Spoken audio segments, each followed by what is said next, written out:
depending on what bills are alive or not. If you are interested in attending and participating, which I would encourage all of you to do this, it's always best to have a strong showing at the Capitol, and they're used to having these kind of things every day. You'll have the welders union up there one day. You'll have all the anti-abortion people there, be there handing out flowers. I mean, it's always something going on, but it's an excellent way for a specifically new industry to create an identity and build relationships. So if you're interested in attending, Joanna Hamrick, who's working our front booth, she is organizing our volunteer side of this. Please communicate with her. Her email is on this handout as well. And then finally, Brian Hall with Security Solutions. They have their trailer here to demonstrate their basic, how they do their transport, their secure transport. If you're interested in seeing that, Brian, are you in here right now? Right here, there we go. So speak with Brian over here in the corner. I'm sure he'd be more than happy to show you what their trailer looks like and talk to you about some of the options they offer for your cannabis company. Do you have anything you want to add to that?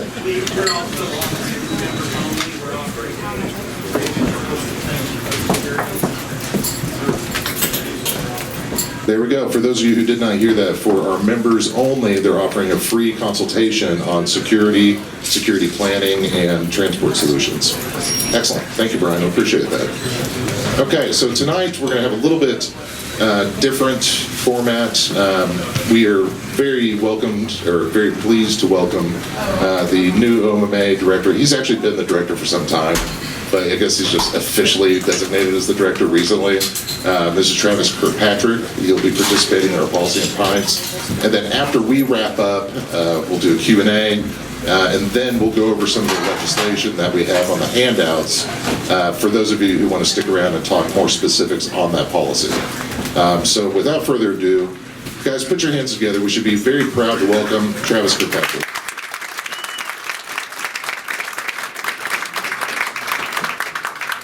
So tonight, we'll start. I'm just going to have Travis to go ahead and address some of the program issues that the OMA is dealing with right now and the rule rollout, which is underway.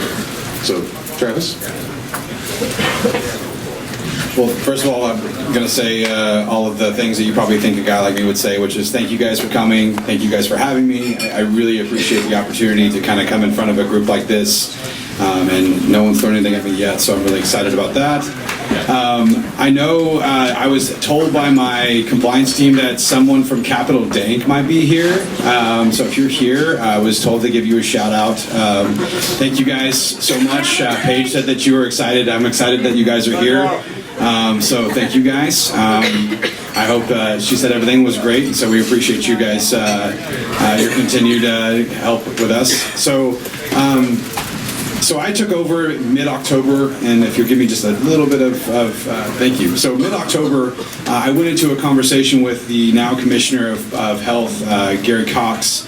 After I had had a job, I served concurrently as the Director of the Office of Accountability Systems, which is like the oversight thing, right? So I went into a conversation with him to discuss some ways that we could help kind of have OMA put on a different track. And I gave him a couple items after we did some research and did some kind of discussions with people in the industry and people in the program and gave him some items and left that meeting with the job. So that's kind of how I came into the intern director position. One of the main things that I think we struggled with when I looked kind of out at OMA is the feedback loop was broken. There was no transparent communication that was occurring with the industry, with the licensees, with patients, with anyone. And one of the main things that we saw was that the call center that was closed in January of 2019, it was closed when there was like 70,000 patients. We had 240,000 patients when I took over. It was still closed. And so that was the first thing that we did. And so in less than 60 days, we got the call center up and running. We take about 350 calls a day. We just hit 10,000 calls last week, so less than 2 months we've hit 10,000 calls. It's one of those things that obviously it serves a purpose. The other thing that I would like to say, so sitting over here to my left is Terry Watkins, our communications manager. She's you probably heard of her if you've been around the state of Oklahoma for more than 10 years. We're really happy to have her because one of the things that we did also is used our social media channel and some of our followers, I guess is what you call them, right? On Twitter and Facebook. We've got about 10,000, 12,000 likes on Facebook and about 4,000 or 5,000 followers on Twitter. We wanted to use the call center and use the mechanisms, the emails, to kind of get feedback from you all, provide the 7,000 licensees in the business side, the 270,000 patient licensees. If you guys have questions, calls, complaints, so we started to hear, we wanted to be proactive and kind of data mine those calls and those questions and put them out on social media, because me as a millennial, I don't consume information just like my parents do. So I look on, social media channels, websites, all kinds of different things. And so what you see now with some of our social media is kind of being proactive. So we do FAQ Fridays. So if you follow us on social media, you'll see tomorrow a question that we've been seeing a lot in our call center. So what you see on our Fridays and sometimes our Wednesdays social media feeds that's the biggest question that we're getting. So like this week, it's going to be about renewals, because we're getting a lot of patients that are saying, hey, what's going on with renewals? And so we're going to give some information about the renewal process and kind of how that plays out for patients. So as far as all of that said, and so we've got the call center going. One of the biggest things that I tackled. And I like to tell this story. I don't think I've ever told it in front of Bud. So the very first thing that I did as the OMA interim director, the very first thing was I had a 9 a.m. FSSB meeting. That was the very first. So I got the job, and the very first official action was to sit next to this guy and a whole bunch of people that didn't know who the heck I was and didn't know what the heck I was doing there. And I was like one of them too, so we're sitting there, and so I was introduced to Bud and introduced to that meeting, and I saw immediately how it was being underutilized, how that advisory board that's made up of industry folks and also a lot of the people the stakeholders that we have in the state government, on other boards, and how it can be better properly utilized. And one thing Bud told me is that I think it was like 77% of the food safety studies FSSB board recommendations were not utilized, were not actually taken into account by OMA. And what I'm happy to say is, so I've kind of presided over 2 of those, and we've had about, I think, 10 or 11 different recommendations, and we've taken at least, I think, 10 of the 11. So I think we're at over 90%. So I think what it represents is just a renewed kind of desire and interest to have that stakeholder engagement, to kind of have that transparent communication and that feedback loop. And so those are the things that I would just hit on right now.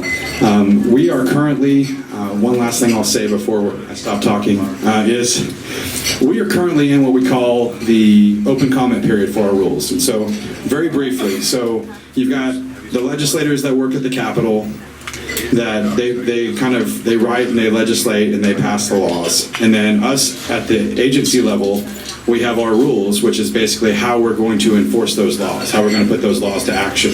So our rulemaking process is a yearly thing. It goes every year. And so we promulgate our rules, we write our rules, we submitted our rules in front of FSSB. They gave us some recommendations. I'm happy to say, I was sharing with Bud that a lot of the recommendations about testing thresholds and levels that we'll talk about if you want to later were accepted, which we're happy to see. We've completed that part of our process, and so now we're in the open comment period. So from now until about March 6th, there is an opportunity for you all, anyone that wants to, if you go on our website, oma.ok.gov, you go on any of our social media channels, and there's a link to a survey that will give you our current proposed rules, and then a survey that says, make a comment. Any comment that you'd like to make about the rules that we've promulgated, you can write that to us. And that is actually the only way, legally now, that we can change the rules that we've actually put out there, is by comment. So if you make a comment, you say, hey, I don't like this rule. Now if you say, oh God, I hate OMA 788, it's terrible, I wish you guys would go away, I mean, I'm gonna say, hey, thank you very much, appreciate the feedback, sorry. But if you have some type of comment and something that we can actually take into account, we actually legally you are owed a response. Now you get one anyway from me, but we actually are required to respond to every comment. So you'll get a response to that I hate you comment, which that's fine. but you also get a response to your comment. And sometimes those responses are, thank you for the information, and we take that comment into account, and then we allow that comment to reopen our rules, and we create a new rule based on that feedback. So that's actually going on right now. So 2 more things that I'll say, and it'll be done, is that our next FSSB meeting is, I think, March 3rd. 2nd, thank you, sorry. One thing that we have done in the FSSB now is opened up for public comment. So at any of our FSSB meetings, you can actually sign up and you get a 2-minute window to talk about whatever you want. So if you come to our meetings, they're at the State Health Department, and you can sign up and do that. We also are doing kind of an industry spotlight. So every FSSB meeting, we're going to have somebody come and talk about a portion of the industry, which this FSSB will be our lab. So we have one of our first labs that came on. He's going to talk about the lab kind of industry. And then the other thing I'll just say is that there's actually an open hearing. So on the 5th, I believe, we'll be hosting a hearing at the health department where you can come and you can give us your public comment then. So I could talk for 2 more hours. Obviously, you can see that, so I'm going to stop. That's good, that's good. Thank you. That's excellent. Thank you, Travis. I'm not sure how this mic's going to work, but thank you. And let me just echo the sentiments here that since Travis took over in October, there has been a tremendous uptick in both communication and responsiveness and openness, especially from the industry's perspective on receiving some of our feedback. So it's been really nice to see, and then your leadership on Food Safety Standards Board has been excellent. It's really helped drive it in a more productive, proactive direction. So thank you. Everything that Travis mentioned about the rules, and I want to make sure everyone understands, for those of you that come to our meetings on a regular basis, you're used to us explaining the difference between statutes. Statutes are the laws that are passed at the legislature, and those govern at the top. Well, it's Constitution first, and then statutes, and then there's rules, and the agencies make the rules. So the OMMA, when you're making a comment to the OMMA on the proposed rules, it's just the rules. It's not a proposed House bill or proposed Senate bill that might be at the legislature. They have nothing to do with that. So we kind of have to understand our lanes here. And same thing with our local governments, municipalities and counties. They have their ordinances. So when we're throwing out policy terms, statutes, legislature, rules, agencies, ordinances, cities and counties. So that's just a little primer. Have to do it. That's fantastic. We're going to do Schoolhouse Rock next. How a bill becomes a law. Now we go. So I thought that there's a lot of progress and programs developing at the OMA right now. In particular, we're seeing the permanent proposed rules. And I'd like to have you just highlight a few of the issues that you think are receiving the most attention. Yeah. Okay. Yeah, absolutely. So I'll hit on a couple issues. I'm going to hit a little bit harder on labs because I think that's the one that you probably saw in the news last. Okay, so part of when I took over, there was no lab licensing in effect. So there was a requirement that you had your product tested at a lab, but it was an OBN licensed lab, which OBN, everyone, the Oklahoma Bureau of Narcotics, they are only looking at your security and the kind of security of the product and the theft and diversion element, right? They're not looking at whether you have the proper hard metals testing machine that the DoD knows where it's at and all that kind of stuff, because it can enrich uranium. They're looking at it like, do you have a lock on your window? Do you have a lock on your door? Do you have a policy about how things come in and out of the facility? Well, OMA didn't roll that out, when early on in the program life cycle, and they rolled it out on November 1st. So when I got on, that's the first thing we had really worked on, is rolling out those lab licenses. I'm happy to say since November, we've got 11 labs that are licensed by OMA, which our licensing requires national certification through ISO and some other kind of national certifying entities. And it's a pretty arduous process. It can be, because cannabis is also a new kind of thing that they're doing accreditation for. So we have 11 licensed labs, and so one of the things I knew is that I had to have labs kind of online before we could actually start requiring those testing. So that was one of the things that we had kind of tackled. Now, when we talked in the FSSB related to testing, one of the things Bud really early on said is what are we doing as far as If you are a grower or a processor and you have something failed testing right now for mold or yeast or pesticides, but focusing on mold and yeast, right now there's no mechanism for you to do anything with that except for destroy that harvest batch. And so for a lot of growers, maybe some in this room, that's the difference between you being able to put food on your table, right? So we looked at it as, is there a win-win here? And I think the win-win that we found is remediation. Because if you're a grower, and I said, hey, you can either destroy your entire harvest that you worked so hard for, or you can pay some money to have a professional come in and remediate that deficient product and isolate the mold or the yeast that's causing the negative test result, get it out of that, the impurity out, so you've made the product better. So from a public safety and health standpoint, I can sell that to the people that I have to and say, hey, that's a better product, and I haven't cost you your whole crop. That's a win-win. That was something that we talked through, and Bud was really a proponent of. And when I heard that, I was like, that's fantastic. And so it was really my honor to kind of put that back into our new rule promulgation. And we're going to see that in our permanent rules. So they're already there, and once those are voted on and accepted, that's going to be a piece of that. So remediation is there. We also talked through some of the testing levels, the total yeast. I think we talked, just having total yeast, total mold, and not to get too far into the weeds here. No pun intended. The idea is that there are certain strands of yeast that are harmful. Candida, the different things that can actually hurt you.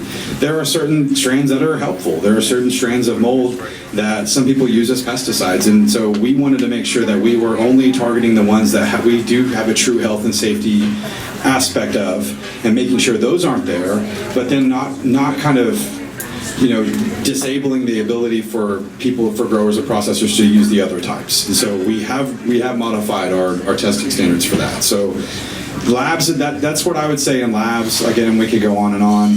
The other thing I would just tell you is that as far as the rules go, we have tried to align things like our ability to affect compliance, and so some of the ways that we saw that in not so much maybe in rules but in statute, we wanted to make sure, because what we're seeing now is even in the industry, people that have got up and said, man, I don't like the police and I don't really like you guys, but man, somebody needs to be doing something about some of these people, right? I mean, I think we'd all agree, right? There's always, everyone out there knows somebody that maybe has some that it would be great to have somebody going out there and checking on them. So what we've tried to do in OMA is have a compliance framework program that is responsive and respectful to my friends at Capital Bank that had their visit today, and everyone out there that would go through a compliance with my team that's going to have a customer service oriented approach, where we're efficient, effective, what we're going to look at you for, what we're going to inspect you on. So we're working really rapidly to develop those inspection checklists so you guys know what we're looking for, and it's not a surprise, it's not some type of gotcha thing. And so we're viewing a lot of those, and some of our rules, we're trying to be helpful to try to tweak those to make sure that we do that. So and Patrick, Travis, excuse me, I keep on calling Patrick for some reason. I got 3 first names, that's all. So what Travis is speaking to there, I'd be remiss if I didn't mention that in the development of the testing regulations, we were, through the Food Safety Standards Board, we had a subcommittee on testing, and a couple of our gentlemen members sitting right here, James Vandersea with Cannabis Labs and Ian Cameron with Scissortail, both participated in the recommendations of language of specific programs for testing thresholds, protocols, how we handle remediation, how we handle licensure, accreditation, and some of that got in, some of it didn't, but it's through the help of specialists like these guys that, and then there's, how many other labs are there here? I know, Tony, you're back there. We should have probably 5 or 6 here, so it's excellent to be able to have this level of expertise to draw upon to provide some guidance to our regulators who, we always have to recognize, and for those of you who have been coming to these meetings for the last year and a half, one of our mantras is always, hey, we have to be patient with our regulators because this is a brand new industry for them as well. They're learning, and it has been a sharp learning curve. I don't think there was anybody that was an expert in medical marijuana at the state capitol 5 years ago. So I certainly agree with that. Definitely. So, really, we appreciate the work on the testing in particular. Some of the other points that we're seeing in the rules. Ultimately, we went through this process of a year operating under emergency rules. And then there were 2 different sets of emergency rules adopted at the end of August, and then again in November. So it's been just a series of adopting rules while the industry is still really getting its feet under itself. And there's also times when those rules haven't even been able to be enforced, like, for example, with testing and verification or compliance. The OMA had their hands tied for quite some time on even being able to do compliance. So really, I think that anytime someone has a complaint, we should also be incredibly fortunate and thankful that we've really had it smooth enough to this point, especially given the lack of legislative guidance. So anyways, just want to say thank you for that. Yeah, for sure. So, and I appreciate that. And I think, a lot of the things that I heard and the things that I saw and the things that I experienced were completely different going into this and to now, because I think there's a lot of misnomers out there about what this industry is and what it does. And so as someone that tries to keep their finger on the pulse of that, and my hope is to see a lot of you guys out in a going out and touring your facilities, looking at and hearing from you all, because that's what this is really all about. That's why I'm here tonight, is to try to get that piece and that story, which we don't hear so much up in our bureaucracy and the government. And what I told Senator Johnston that was here earlier is, we do so much legislating from so much rule making from our ivory tower on 10th Street. We want to make sure that what we're doing is respective and reflective of all the stakeholders, the licensees, all the patients that are out there. There's 6%, if you do the math, of Oklahomans have a patient license. There's 7,000. If you backed out all the kids there, it'd be higher than that. There's 7,000 current businesses and growing that have a license. Now that doesn't show active licenses, because there's a different story altogether. But I think it's important for you all to understand that is something that we do wrestle with. But I think it's helpful that these things are very helpful to us. Having that kind of feedback is really helpful to us, and engaging with us openly and honestly is really helpful. Now, there's a timeline issue here that unless you're engaged in policymaking on a day-to-day basis, it may not make sense. But because they're in the process of a permanent rulemaking right now for OMMA, well, we're also right in the middle of legislative session. So there are a slew of legislative proposals that could easily affect or overturn or directly contradict with the rules that are currently proposed. So that's going to complicate things even further. I can think of about 6 examples already that I see where there's conflict. And I think a great example, if you don't mind me jumping in, is the certificate of compliance. That was, I know everyone was like, yay, when I said that, right? So the certificate of compliance, there's a couple things to know about that, is that is a required thing in law that the OMMA has to have now for renewals and new applications. If you got stood up as a business before the certificate of compliance was required, that came in through Unity. So like Bud said, so you've got 788 that comes in, they enact 788, they stand up OMMA, so 60 days after they wrote that into law, we had to have a fully functioning program that could take licenses. They took 2,500 license applications the first day, on the 61st day. I know there's a lot of problems, and I will be the first to tell you that there was a lot of things that I still functionally have to deal with, but it's the most rapidly developed program in the nation. It's the only one that was online 100% from day one, and no matter who you are, where you are, and what you might think of it, the fact that they did something in 74 days and it took 2,500 licenses, and 74 days after they wrote that into law, somebody got a patient license, it's a pretty freaking big deal. It's astounding. So we're always going to be respective of that history and basically say, that's great, but what are we doing now? Because that's the only thing that matters, is what we're doing today. So what I would say to Bud is specific to that. So 788 gets put into law, everyone gets their businesses stood up, and then Unity comes in, right? And so Unity, that requires the certificate of compliance.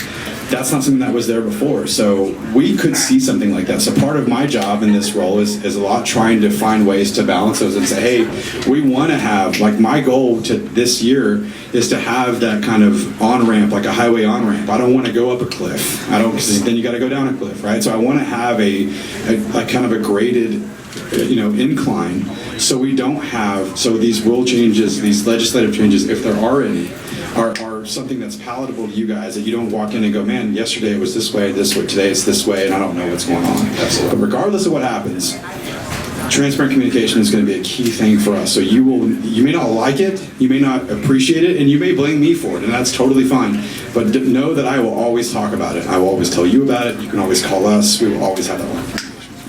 Excellent. So there's a few other specific points that we could talk about. We could sit here for hours and get really deep in the weeds, but ultimately, I know you guys come because you want to have question and answers. There's issues that are hot for you, and so it's better to hear it straight from the horse's mouth than from the cowboy. So I think it's an excellent opportunity for folks to ask some questions. I will say this, well, there's a little caveat here. Just understand and appreciate the fact that Travis is the head of an agency or a division in an agency, and so sometimes you can't give a firm answer.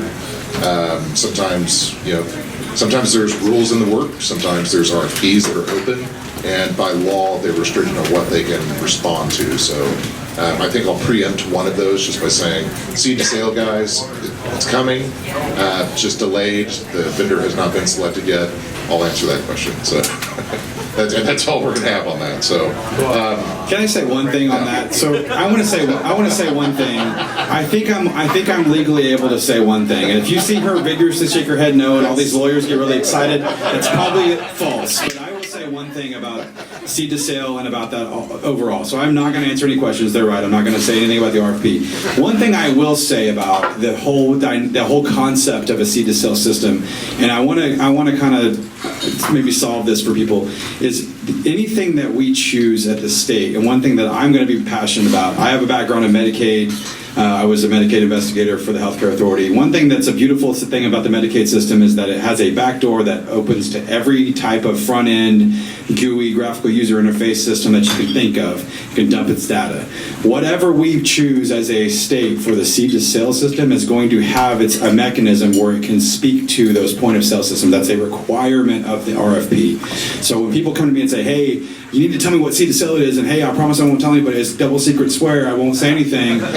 Who is it? And I say, well, why do you want to know so bad? Other than the other, 5 reasons. They say, well, because I don't know what point of sale system to choose, because they're telling me if I choose the wrong one, it won't speak to the seed to sale. I said, well, that's a component function of that seed to sale system, is that it has to work with other systems. So if that helps anybody in that, I hope that's maybe a little bit of a helpful answer, but other than that, I can't give anything else. So tonight, before we start doing question and answer, I want to ask a few things. One, keep your questions short and pertinent. If you have something that's specific to your operation, don't ask about why your license application is on hold now, and something that is very specific to you. That's something you need to talk about with the agency on your own time. This is time for questions that are more on a generalized basis as to how these policies are impending and how they impact your business. I call 522 MMA, and yeah, exactly. I'm gonna be that guy. Call us. We will help you. So we'll start here with the first question. Thank you. What is the stance on opaque packaging, and what is the definition, please, of opaque packaging? Is it at the counter, or is it leaving the store? So we'll always repeat the question so everyone hears. The first question is, what is the stance or the position on opaque packaging? So, absent being able to quote that to you now, I would direct you to our website, which we have put new labeling and packaging guidelines up. So I guess you're asking me what packaging it has to have when it leaves the store? I'm asking what it needs to have to be displayed, number one, and number two, we're a processor, so we produce things in opaque packaging and non-opaque packaging. I need to know how I need to continue my production. Is it okay to display product other than edibles within the store? So display versus point of sale packaging are two different things. Yeah, and I think I would probably want to follow up with you offline so I could have a little bit more specific, because I need a little bit more specifics about your actual setup before I can answer that question in a group like this. Yeah, Mickey. Cards are coming out. Now, we've had this discussion at many of these policy nights, and typically what the response that we usually give is if you want to have an opaque package or something that you can see through for a presentation, a display somewhere, that's fine. But when you're selling it to the customer, that's when the childproof opacity issue comes into play. And obviously, it's going to hinge on the childproof definition. And I would say, and I know someone laughed. So we did put out some new guidelines on labeling and packaging that we were hopeful would solve some of these questions. I guess the feedback, it doesn't sound like it was extremely helpful. So we can continue to have those type of conversations. But as Bud said, if you're for display purposes, we don't see the opaque packaging. But I think when you're selling it, it certainly has to abide by those childproof guidelines. And I highly encourage you to actually go visit the OMA website now. They've completely revamped it. There's 10 times more resources there, and it's really been a heck of a job on that. So, Brian.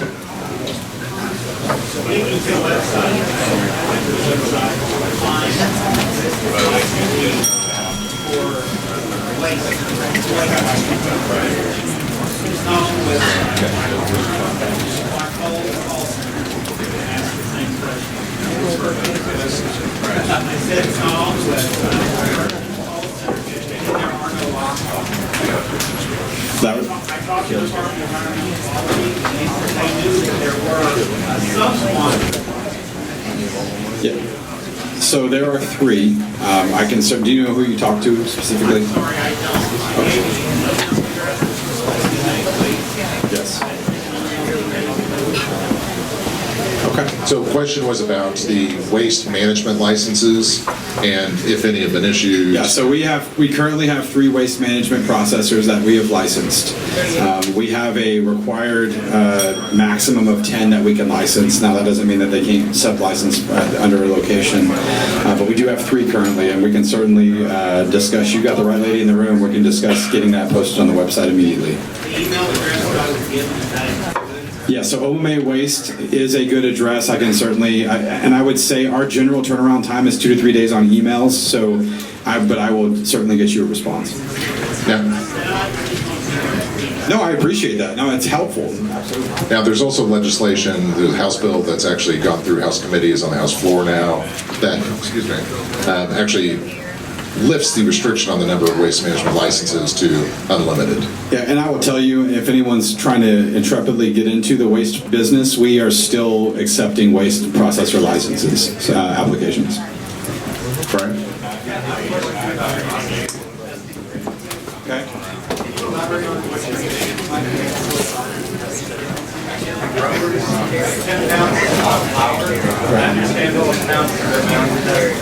Processor, if I'm making like thousands of products versus if I'm working with heavy chocolates or butters, am I only required to test every 70, 85? So the question is about processing and frequency of testing products. Yeah, and so I think it would be remiss of me to pretend that the testing kind of thresholds and mechanisms that we ask growers and processors to go through, like it's perfect, because it certainly isn't. I think what I've seen from philosophically is that there needs to be some delineation or demarcation between what a grower does and what a processor does, and having a very specific line of testing. For example, if you're testing something at the grower site, having the processor retest that same thing when you already have a negative test result is ineffective and inefficient, right? So I would say, specific to what you said, like thousands of pounds of cotton candy versus the same way more heavy chocolates or peanut butters. We will, philosophically, I want to move us toward a situation where we see in other states where they've taken that into this whole cannabis life cycle. So taking seed to sale is a good analogy. If you are growing something and when it's, as the grower, when you sell it to a processor, that stops that part of that process of that life cycle. When it goes to the processor, something else happens. And so I want to be respectful of that in OMA and say we have certain things that we need to have the processors test for, solvents, all those type of things, certainly. And if you're pouring brownie batter into it, we need to know that there wasn't anything in the brownie batter mix and things like that. But we don't want to, I think that because of the way that this got stood up so quickly, there hasn't been a lot of focus on that. And so that will be certainly something that you will see us discuss. I think it's a great thing for FSSB to take up in rules, because that is certainly in our lane at the rules at the agency level, to see how we can do what we can do to make that easier or more effective and efficient for you guys. Well, and those of you who, again, have been coming to these meetings have heard us discuss process validation, heard us discuss what every other industry does, where you test basically a sample size, and that's indicative for your entire batch. It's not restricted to a certain poundage or a certain unit measure, and I think that's something we will see some movement on. So, funny that you mentioned that, because about 30 minutes before I got here, I left the Capitol, and we actually just dropped some information on, so this is the legislative level, where we asked for the authority to promulgate rules on process validation. So we should see that. So there's legislation that if it makes it through both houses and does all the hold when the bill becomes a law, it will give the OMA authority to enact rules on process validation, which, like he said, is a great way to say we're going to validate your process and not worry about testing. So it's an option that we would give to people that want to go through that. My phone was blowing up on that just about 5 minutes ago. Yeah. Well, good. Yeah, and I'm glad you mentioned that. That's really good. Teresa.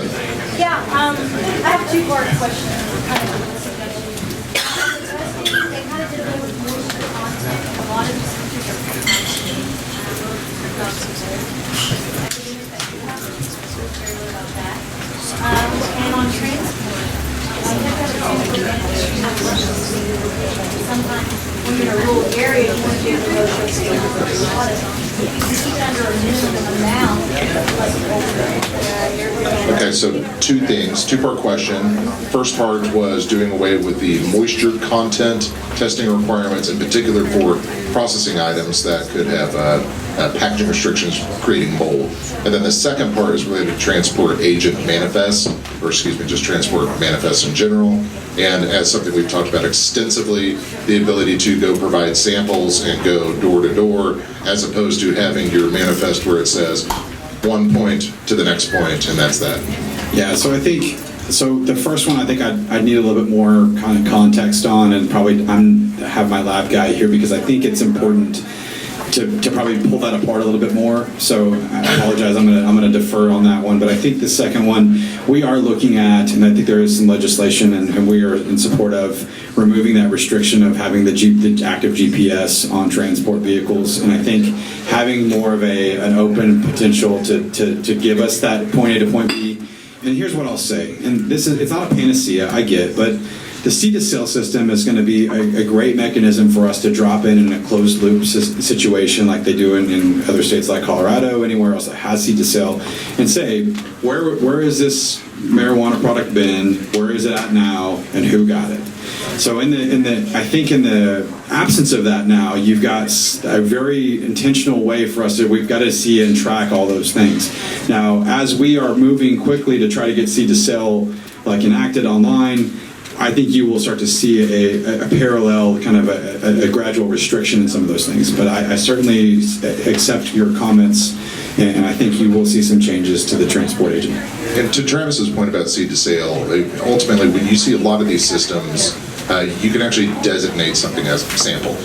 And that's a much easier way to keep track of it through that process as opposed to just raw. And you know, I'm if you think I'm weird or crazy, the tax commission's even better than me. And so I think for the purposes of that, I mean, that's the biggest thing that they always talk about is, what are you going to do about samples? And I'm like, hey, seed to sale tracks all of those things. So if you designate a sample, because they're always with their money, right? So that's going to be the way that goes. But to your point, the ability to track, that's all we really care about. We don't want to infringe on anybody's ability to conduct business. We just want to be able to track appropriately that product and then help our friends in law enforcement, our stakeholder partners, if they are going to say, hey, you know, they pull you over and want to know where all these things are going, we can say, hey, you can check in on our system and see if they're and basically with the ability to promulgate rules around seed to sale, around samples, that's something that the agency actually has the authority now to do. Absolutely. So you can say, yes, you can have this much that's your sample. We obviously don't want to see people trying to circumvent those rules and grab 10 pounds and be like, oh, it's all samples, guys. Yeah. I don't know, I'm just all that stuff my samples. Exactly right. Yeah. So, sir?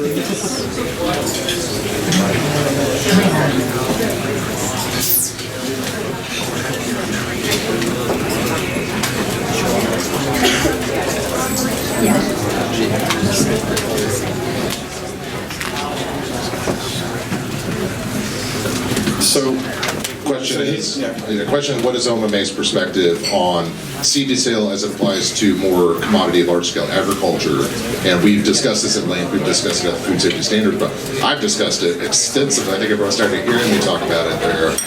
Is how are you going to handle He comes in that? his farmer outfit, so he's trying to drive the point home that he farms. So It's true.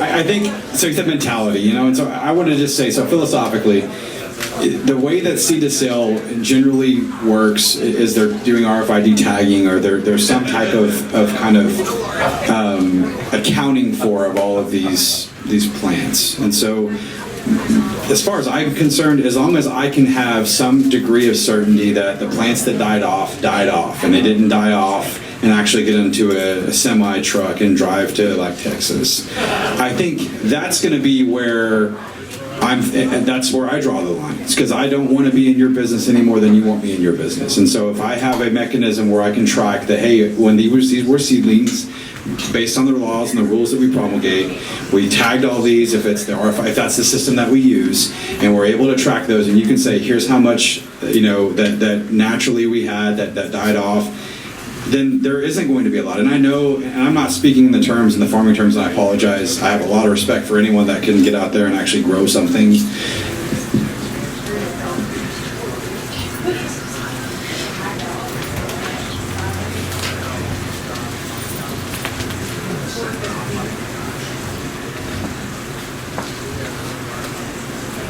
Yeah,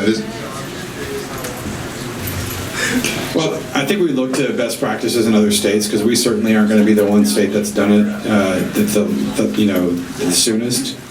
Sorry. and that's something that I know I spent an excessive amount of time speaking with Commissioner Bates about this, the previous director, Adrian Rollins, about RFID tags and really what a terrible thing they are. They're incredibly expensive, incredibly burdensome for farmers, and they don't work. That's the ultimate analysis, is that they don't prevent diversion. They're also incredibly environmentally harmful. So it's something that we would highly encourage the agency to move away from and allow for a more kind of digital wrapping system to go in place, like we would with anything else. Yeah, and again, so the RFID, that was an example of a common mechanism for seed to sale. I know that's not the only example. I totally get it. So I am sensing that was probably not the best example I could have used. So I certainly am not sold on that, and the gentleman that's texting right now at your table may not. So just want to make it clear that there is no guidance or direction that we're going in any path that way. But I think my philosophy on it is, if there is a system out there that we can capably track and be consistent that a crop that yields and doesn't yield certain amounts, that's actually what happened to that crop, that's going to be my line.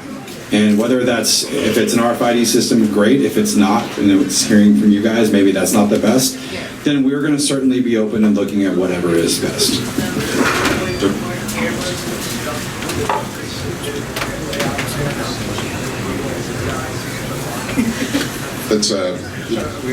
And these are recommendations that, first of all, I'd encourage you guys to tell me, and we can continue to lobby them on. But, coming up with alternative models, I think the ultimate thing that Jacob's trying to say is that, and we've said this for the last 2 years, is that we should not be handcuffed to the examples that we've been provided in other states, because let's be honest, none of them are doing it right. And we have an opportunity here to, I think, be a little more innovative, but we also want to make sure that we're preventing diversion, et cetera. Well, and part of the reason that I'm here, my time off is to hear those things. So I certainly appreciate Jacob and people that would actually tell us, give us that feedback. Absolutely. Yes, sir. So I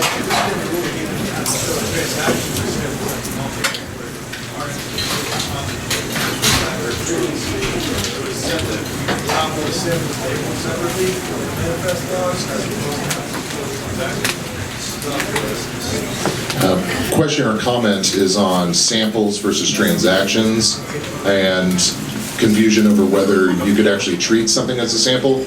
Right now, you can't treat it as a sample. It's all transaction based. Yeah, I'm not really sure. I think I probably want to get a little bit more from you on because I don't think, I think it's kind of solid on the fact that that's all transaction based. So anything we can do to kind of help you kind of navigate that, or if you heard that from someone on my team, please let me know. Yeah, the law as it is applied and written right now, it is a sale. That's it. You can't roll around with product. Yes, sir, Ian.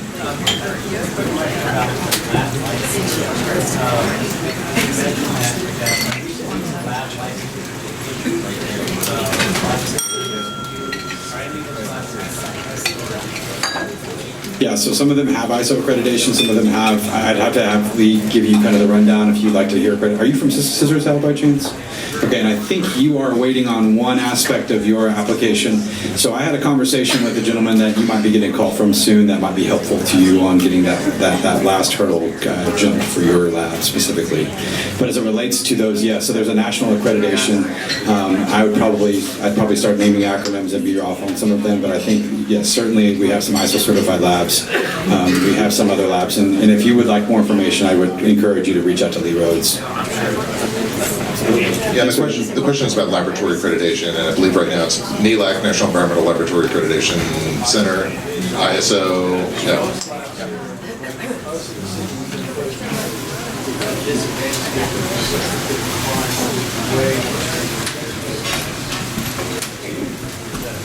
I think it's fair. So the certificate of compliance currently applies to all licensee types.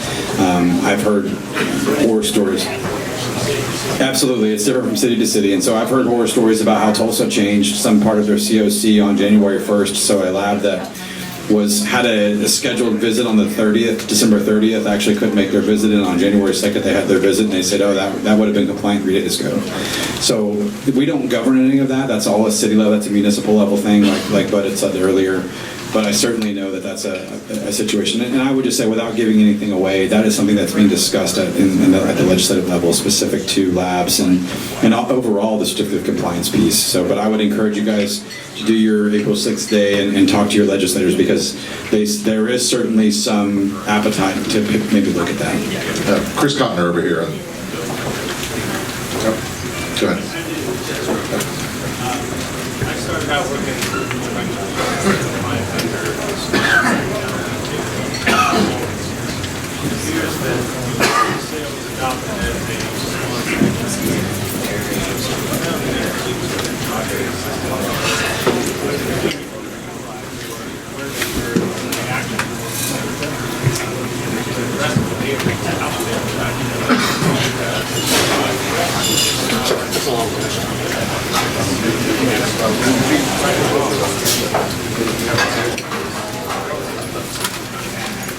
Sure. I guess my question is, tell us about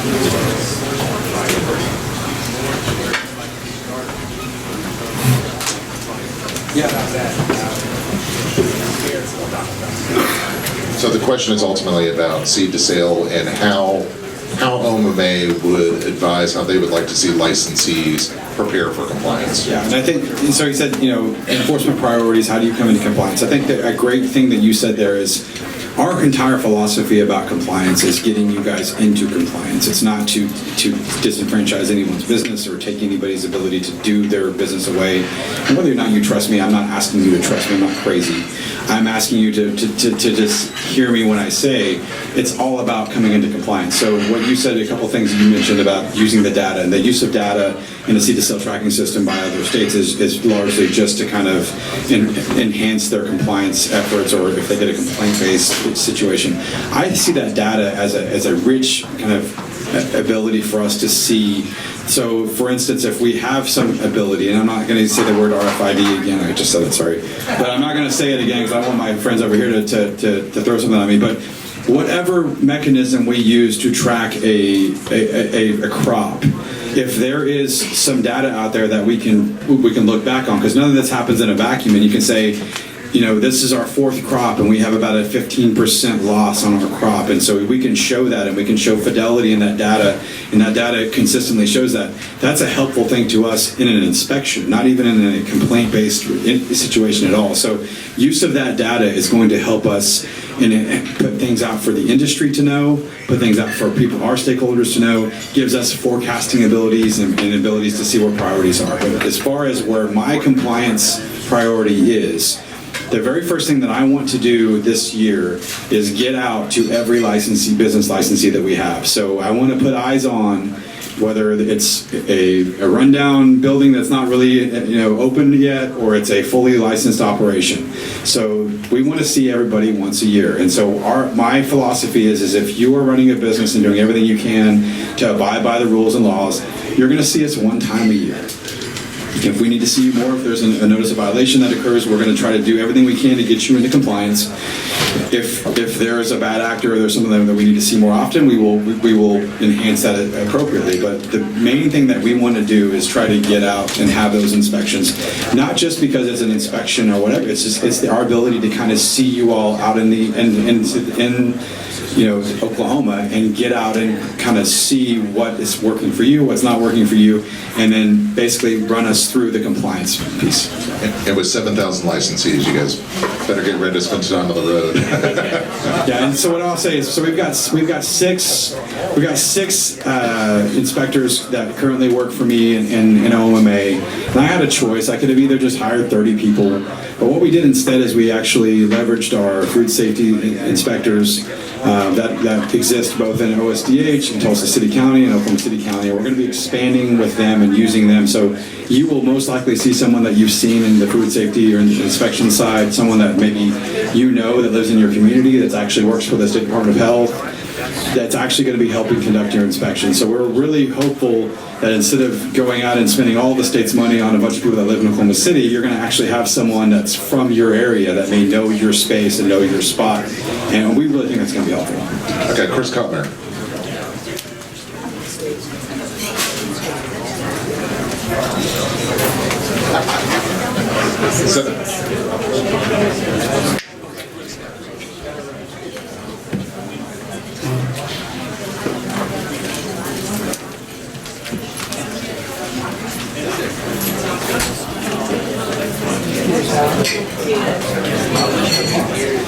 Yeah. Well, So the question real quick, and this is for all you guys in the back who can't hear. Please repeat the question. Yeah, our attorney division is over here. And all of us are basically right here. And we got one back there as well. Jerry's trying to close the curtain right now. So the question was, is OMMA going to ever issue like formal legal guiding opinions on questions that are submitted and some of the specifics? So I think I'm gonna say that part of the reason that I was told the call center was closed at the beginning is because they were giving honest to God opinions, but they weren't coming from attorneys, and so that's why there was a lot of people that. So I will say this: so when we reopen the call center, if you press option 5, you actually get placed on a voicemail line that is specific only to attorneys. And if you ask an attorney question, you will have an attorney answer your question, and within a certain 2 to 3 business days. So that's an offline option that you guys have available to you now. Now, will we render opinions? Now, I'm going to say to you that I'm going to be really shy to give you an honest to God opinion, but if you give us some type of direction on what you want clarity on, we will certainly huddle up with our legal staff and we will present that. And I think you will see some of that in our guidance that we put on our website, like the labeling and packaging guide, those types of things. And we're going to continue to operate and work on that.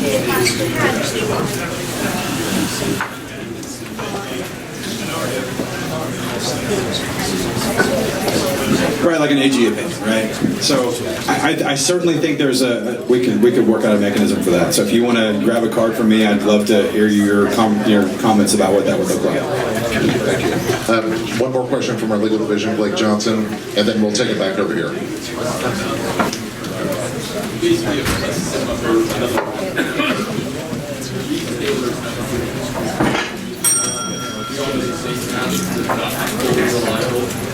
Really frustrating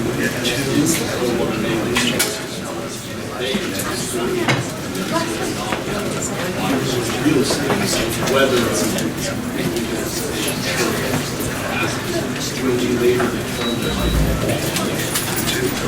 there's not a mechanism for us to avoid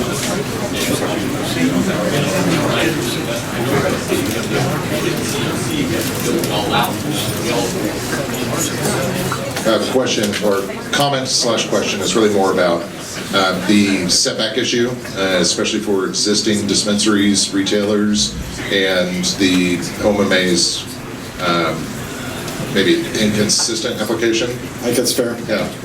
No, I think so. So prior to me, there were certainly some things that inconsistent would be a good thing to say.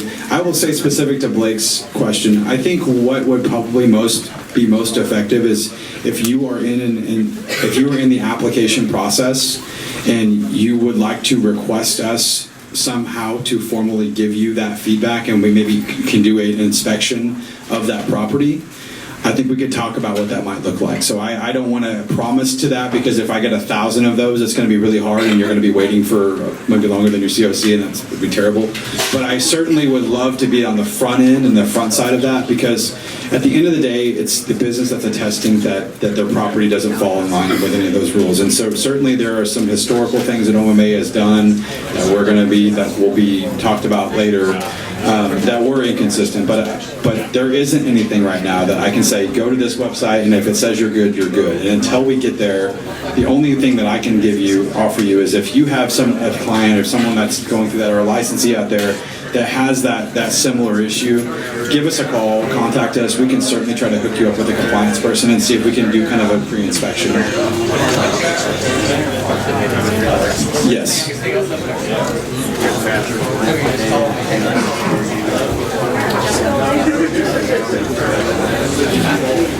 I mean, that's he said that the only thing they got was they call in a license and call in a complaint on yourself, which that is kind of creative, I will say. But I certainly think that if that's the only way you're going to get what you need, there's got to be a better way. So I don't have an answer. I don't have like hey, Blake, thanks for asking that question. Here's my perfect answer. But I think it's helpful for me to hear, and I think we could certainly talk about a better way that we can get something, maybe looking like more like a pre-inspection. Ultimately, I think the overarching tenor of the last few questions is having a process available through the OMMA to be able to do a pre-consultation, because so many people have put so much money into this. No, totally get it. Yes, ma'am.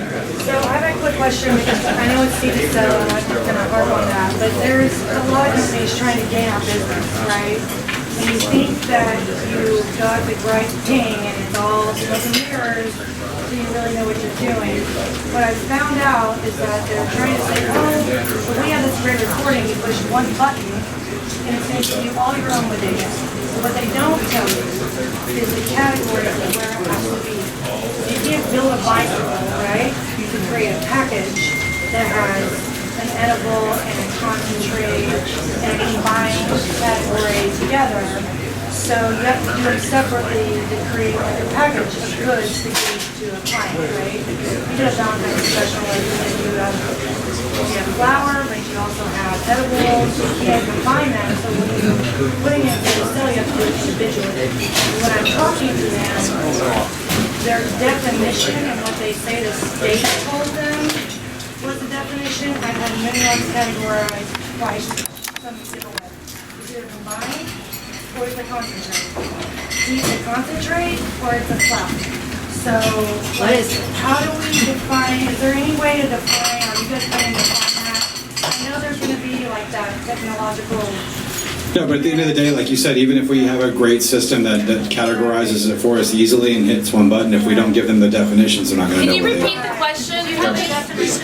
It's a comment more on seed to sales systems and how they're claiming to be able to just push a button and submit for OMMA reports, when those of us that submit reports know that the categorizations in that report are imperfect, and that it's very difficult when you're trying to say a specific product, that right now the OMMA report doesn't allow you to really report it appropriately. So here's what I'll say about that. So the OMMA reporting is fully owned by OMMA. So this is where I'm going to poke Bud a little bit and say, so the FSSB is a great mechanism. If we have specific feedback, if there's ways that we can say, hold on one second, here. And by the way, if you have specific categories, if you have recommendations on that, get those to us. Yes. And I sit on that board. I'll make that a first recommendation in our meeting in March. I mean, I'm part of compliance with relief, so it's like, I really want to make that right. Yeah, absolutely. I get definitions differently from different companies, depending on who's Well, and I'll just say this, just broadly, I'm not an expert in this industry, and I'm not going to sit up here. The fact that I'm standing up in front of you guys is a little bit daunting for me because I don't do anything that you guys do. We need people like you, people that feedback. And so we do have a lot of big, broad things, and there are more bureaucratic things like focus groups and forums and things. I certainly have plans for finding ways that we can go straight to people like and say, hey, what is Moon Rocks, man? I don't know what the heck that is. Like, tell me what it is. And you say, oh, it's this, this, and this, and then I can take that through my lens and say, okay, well, it sounds like it's two products put together, or it's one product, whatever, so it would go in this category. But like you said, to your point, and I think Bud said it well, but if we don't have the definition set based on what the industry is going to work helpful, be the best for you, then whatever seed-to-sell system we have is going to be terrible. So we want to make it right, and when this is the time to do it. So I would just say, lean on Bud, lean on us, and give me the ability to kind of come to you and say, totally agree. And by the way, your website is? Thanks, man. Okay, we've got about 5 more minutes left, and then I'll wrap up his session of it, so we're there. Yes, sir. Thanks, Mark.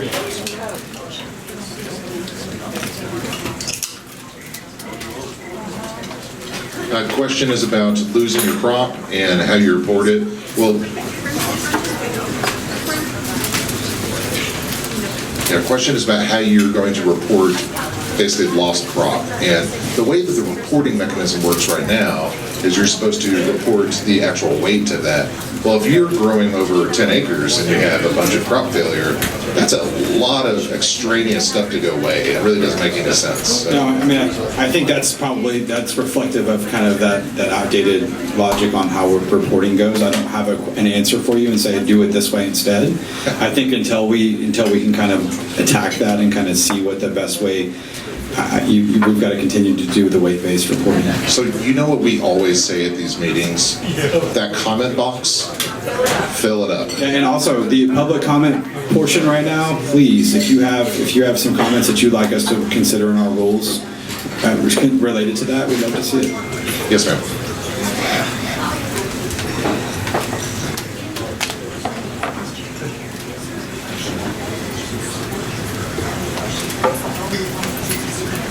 And I'll just say, so how do you verify that we received your report if you have some issue with your computer? Call us, call 522-LMA, you call our call center and tell them, hey, I just want to make sure. They will get you to compliance. So what you want to do is ask for compliance, because our if they send you to an email, and you're saying, so the email should be responded to within 2 days. So you're telling me that they sent you to an email and they said no? What's your name?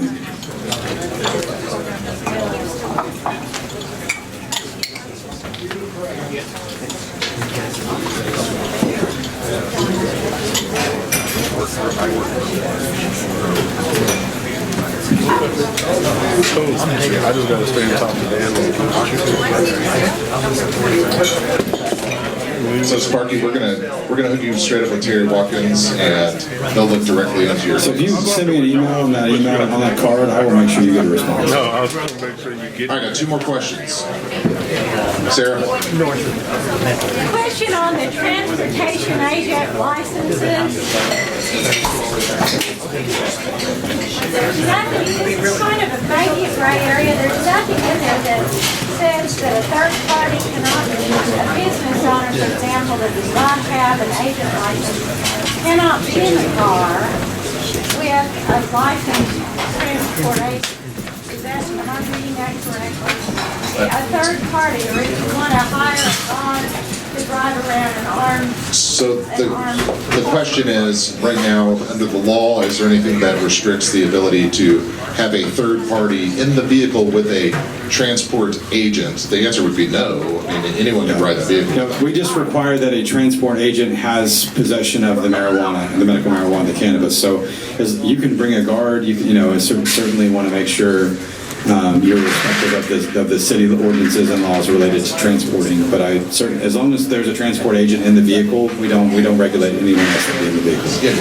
Right. And then when that first came out, I called the compliance manager about this. I have many clients out-of-state 25% business owners. Because of the 2-year Oklahoma residency requirement, we now have an unfixable situation where there are business owners who cannot legally drive their own product. Right, so- Are you looking to Yeah. fix that down the road? If you don't mind, I'll work. So she's talking about the residency requirements for transport agents and the fact that it creates a situation where you can own a business like legally and then not be able to transport your own product because the residency requirements.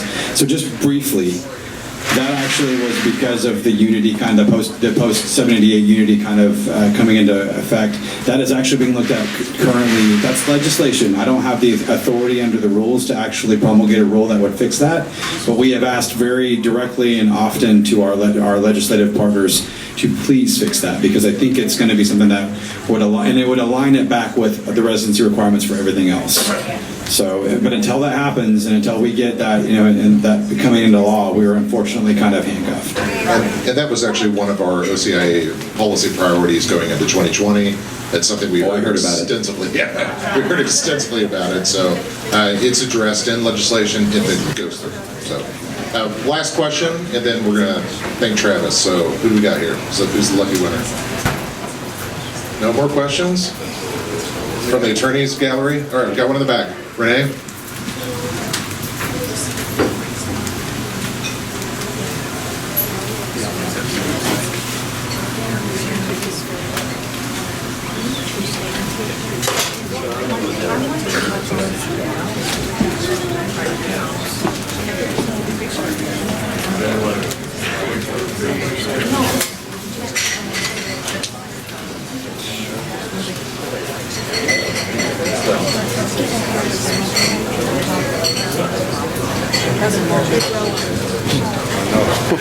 It's from a lawyer. The longest question. So the question was about submitting a new license renewal application with a CFC from a community that authorized the grandfathered in the use of the property when it wouldn't be allowed now. And she's wondering how to do that process. So I think it's important for me to kind of clarify that if we get a certificate of compliance document, I have frontline staff, so that they're the staff that are paid hourly, that are basically doing a light switch consideration. If it says yes, they will accept it and they will put it in their file. If it says no, they are not to accept it and put it in a file, because that's the only way that legally we keep everything sound. So if the gentleman that you're speaking with at the City of Moore, which if I'm tracking you correctly, and correct me if I'm wrong, he's telling you, well, I have to mark this no, but it's really okay, just tell them it's okay and I'll write a letter. I can't have, my staff is really unable to take a letter, a certificate of compliance that says no. So I really need, so there is an opportunity for documentation to support something that you could send as the applicant, that he can send you from the city that says, we are allowing this property to be compliant, but what I really need to know to say everything corporately here, the certificate of compliance needs to allow me to clearly see that your business is in compliance with the political subdivision, because that's what the law says and that's what I have to follow.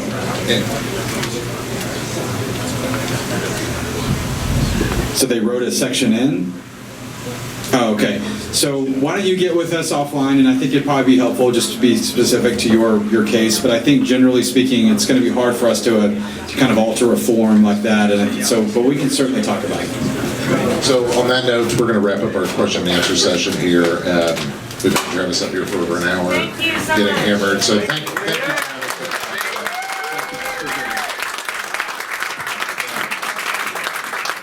Now, we're going to continue just briefly going over some of the legislation that we're dealing with right now. I don't know, are you guys going to head out right this second, or? Stay. Okay. No. So for those of you who might need a card, Terry Watkins will probably give you a card for those specific issues, but let's let them get on with their evening, and thank you guys for coming out. update. And this, yeah, Okay, so we'll move on to just the brief portion that is dealing with legislation. I'm not going to do a heavy effect. Why don't we take a little bit of a break?